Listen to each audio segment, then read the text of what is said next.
Hello बच्चों, एक बार फिर हम आए हैं एक नए वीडियो लेके, जो कि है आपके घर में लगाएगा पैसों का पेड़। आज हम लगाएंगे अपने मनी ट्री का दूसरी शाखा, जिसे हम कहेंगे म्यूचुअल फंड। एक और बात बच्चों, अगर आपने हमारे पहले वीडियो नहीं देखे तो प्लीज प्लीज जाके पहले वो सारे वीडियो देख लीजिए, जिससे कि आपको आज का वीडियो अच्छी तरह समझ में आएगा। ठीक है, बैक टू आवर टॉपिक। हमारा आज का टॉपिक है म्यूचुअल फंड। म्यूचुअल का मतलब होता है इकट्ठा करना। इकट्ठा, म्यूचुअल का मतलब होता है इकट्ठा, यानी इकट्ठा होके कई लोगों द्वारा लगाया हुआ किसी भी कंपनी में पैसा। ये जो पैसा है जो हम इन्वेस्टमेंट करते हैं वो उन लोगों के लिए है जो कि सोचते हैं कि हम अपने पैसे को ज्यादा से ज्यादा ग्रो करें, पैसे से पैसा कमाएं और शेयर मार्केट में आके निपुण हो। पर शुरू में तो सब निपुण नहीं होते, तो ये जो म्यूचुअल फंड है वो उन लोगों के लिए है जो कि ज्यादा निपुण नहीं है शेयर मार्केट में, बट फिर भी वो आकर पैसे से अपना पैसा ग्रो करना चाहते हैं। ओके, तो जो कोई व्यक्ति इस शेयर मार्केट में आना चाहता है तो म्यूचुअल फंड द्वारा कंपनी में पैसा लगा सकते हैं और मुनाफा कमा सकते हैं। भारत और विदेशों में ऐसी कई कंपनियां हैं जो म्यूचुअल फंड बेचती हैं। भारत जैसे कि जो कंपनी है जो ये म्यूचुअल फंड बेचती है उसे हम कहते हैं एम्फी। एम्फी का मतलब होता है एसोसिएशन ऑफ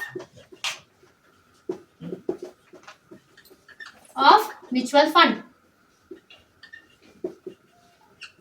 ओके, एम्फी का मतलब होता है association of mutual fund.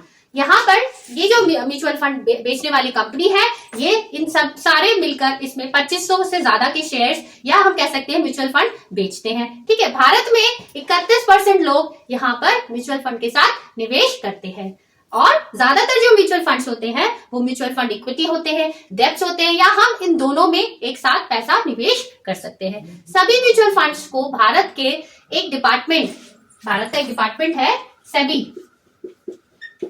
SEBI क्या होता है? Stock exchange board of India. Okay, तो जो म्यूचुअल फंड्स हैं वो म्यूचुअल खरीद फरोख्त जो भी कुछ होता है म्यूचुअल फंड्स का, वो सेबी द्वारा भारत में कंट्रोल किया जाता है। ज्यादातर जो म्यूचुअल फंड्स होते हैं वो दो प्रकार के होते हैं। मुख्यतः हम इन्हें दो पार्ट्स में डिवाइड करते हैं। पहला होता है ओपन एंडेड म्यूचुअल फंड्स। ये कौन से म्यूचुअल फंड्स होते हैं? ये वो म्यूचुअल फंड्स होते हैं, इन फंड्स में आप कभी भी अपना पैसा निवेश कर कभी भी बाहर निकाल सकते हैं, तो जिसे हम ओपन एंडेड कहते हैं। ओपन मीन्स खुला हुआ, ऑप्शन खुला है, आप कभी भी निवेश करें या कभी भी अपने पैसे को विड्रॉ कर सकते हैं। ठीक है, दूसरा हमारा जो प्रकार है म्यूचुअल फंड का वो है क्लोज एंडेड। क्लोज मतलब बंद। आप एक बार पैसा निवेश कर सकते हैं, लेकिन एक तय समय सीमा के तहत आकर ही इसे आप बाहर निकाल सकते हैं। इसमें आप तुरंत पैसा डालकर तुरंत कभी भी निकाल नहीं सकते। ठीक है, तो हम ये कह सकते हैं कि म्यूचुअल फंड्स दो प्रकार के हैं, open ended and close ended. Okay, mutual fund एक तरह की बहुत ही अच्छी जगह है जहां शेयर मार्केट आदि की जानकारी ना होते हुए भी आप अपना पैसा बहुत तेजी से ग्रो कर सकते हैं, वो भी बहुत कम रिस्क के साथ। क्योंकि इसमें ये जो काम होता है म्यूचुअल फंड्स का, इनमें काम करने वाले लोग म्यूचुअल फंड्स को देखते हैं, खरीदते फरोख्त जो भी काम करते हैं, उसका जो प्रोसेस होता है सारा, वो ऐसे लोगों के द्वारा किया जाता है जिनको कम से कम इस शेयर मार्केट की फील्ड में 15 से 20 सालों का बहुत अच्छा अनुभव होता है। ठीक है, जो हम शेयर म्यूचुअल फंड्स हैं इनके भी प्रकार होते हैं, लेवल्स होते हैं जिसमें हम म्यूचुअल फंड्स को इन्वेस्ट करते हैं। पहला हम ये कह सकते हैं, ये होता है large cap mutual funds.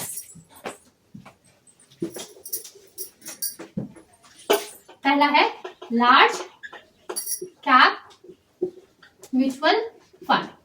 Okay, जैसा कि नाम से डिफाइन किया जा रहा है, लार्ज मतलब बड़ा। शेयर मार्केट की वो कंपनियां जिसमें हम निवेश करते हैं, बड़े बड़े फंड जैसे, या हम कह सकते हैं ऐसी कंपनियां जो बड़े फंड्स को में निवेश करते हैं, जिसमें भारत की टॉप 100 कंपनीज होती हैं जो निवेश करती हैं। ओके, तो दूसरा हमारा जो प्रकार है वो है mid cap mutual fund. Okay, दूसरा है mid cap mutual fund. Mid cap mutual fund, mid मतलब बीच की कंपनियां, शेयर मार्केट की ऐसी कंपनियां जो बीच की कंपनियों में गिनी जाती है, जिसमें निवेश करने वाले जो हम निवेश करते हैं वो ऐसी कंपनियां होती हैं मिड कैप की, मिडिल कैपिटल म्यूचुअल फंड्स ऐसे होते हैं जिसमें टॉप 101 कंपनियों से लेके 250 कंपनियां होती है। नेक्स्ट हमारा आता है small cap fund, small cap mutual fund. Okay, small cap mutual fund क्या होता है? इसमें शेयर मार्केट की सबसे छोटी कंपनियां निवेश करने वाली होती है। ये जो फंड होता है, ये फंड छोटी कंपनियों में निवेश करता है।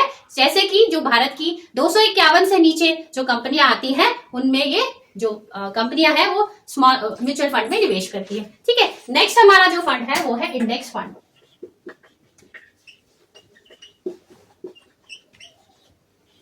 नेक्स्ट हमारा फंड है इंडेक्स फंड। शेयर मार्केट की टॉप 50 कंपनियां इस फंड में निवेश करती हैं। इनके बारे में हम अलग अलग तरीके से, अलग अलग जो भी हमने कंपनियां उठाई हैं, जो भी म्यूचुअल फंड में इन्वेस्ट कर रही हैं, large, small cap, mid cap, इनके बारे में भी हम आपको डिटेल में बताएंगे अपने आने वाले नेक्स्ट वीडियोज में। ओके, नेक्स्ट इज हमारे जो नेक्स्ट फंड है जिसमें हम म्यूचुअल फंड निवेश होता है वो है tax saving fund.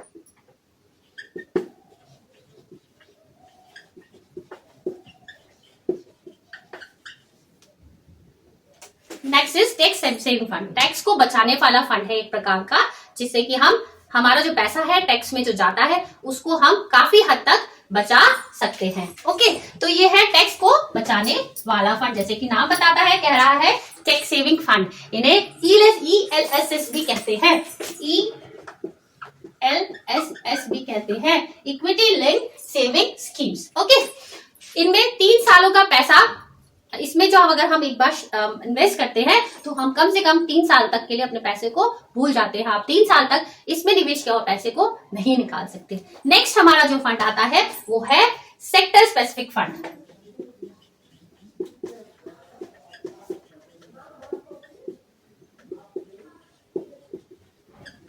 Okay, sector मतलब particular field. Okay, sector specific fund मतलब आप यहाँ निवेश विदेश की जो कंपनी है, या आप कह सकते हैं हम विशेष संख्या में अपना पैसा लगा सकते हैं। जैसे कि डिफरेंट सेक्टर्स जो होते हैं, बैंकिंग स्ट्रक्चर है, बैंकिंग सेक्टर है, इंफ्रास्ट्रक्चर, डिफरेंट आदि हम किसी भी स्ट्रक्चर्स में या स्पेसिफिकली किसी भी एक फंड में अपना पैसा को निवेश कर सकते हैं। नेक्स्ट हमारा जो आता है वो कहलाता है हाइब्रिड फंड या flexi cap fund.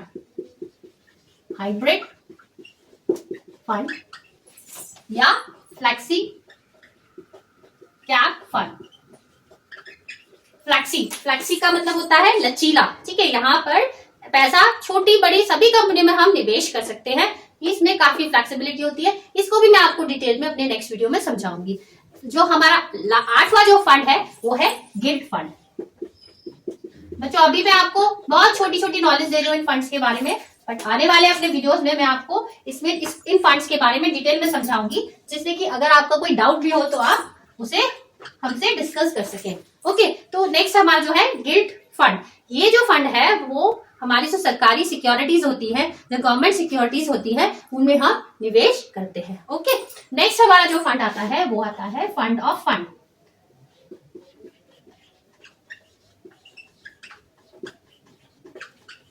Fund of fund, ये ऐसा फंड होता है जो कि हमारे देश के फंड में ऐसा फंड है जो दूसरे देशों के फंड में निवेश करता है, या दूसरे फंड्स में, जो बाहर के विदेशी फंड्स हैं उनमें हम निवेश करता है। एक फंड ऑलरेडी है, उस फंड के और फंड्स जो बने हुए हैं उसमें हम निवेश करते हैं, उसमें म्यूचुअल फंड कंपनियां निवेश करती हैं। ओके, नेक्स्ट जो हमारा फंड है वो है चिल्ड्रंस फंड।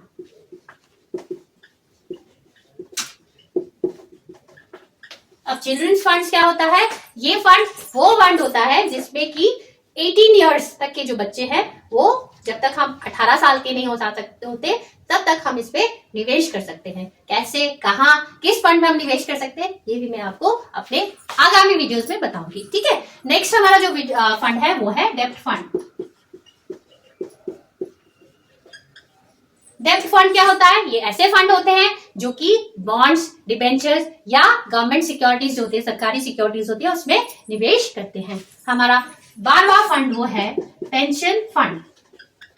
हमारा 12वां फंड है पेंशन फंड। जिन भी लोगों की पेंशन नहीं है, वो लोग पेंशन लेना चाहते हैं बुढ़ापे में, जब से काम नहीं करता है तब हमें ऐसे पैसे की जरूरत तो हमेशा रहती है, बट अगर बॉडी काम नहीं करेगी तो हम कमाएंगे कैसे? उस टाइम के लिए लोग इस पे निवेश करते हैं ताकि वो पेंशन उठा सके। ज्यादातर लोग उनको पेंशन मिले और बुढ़ापे में उनके काम आए, ये ऐसा फंड है। ओके, तो आज आपने 12 प्रकार के फंड्स के बारे में हमने आपको जानकारी दी, आपने समझा, और समझने के लिए हम आगे भी अपने वीडियोस में आपको इसकी नॉलेज देते रहेंगे। इस तरह के हमारे देश में इस तरह के बहुत सारे आदि फंड उपलब्ध हैं।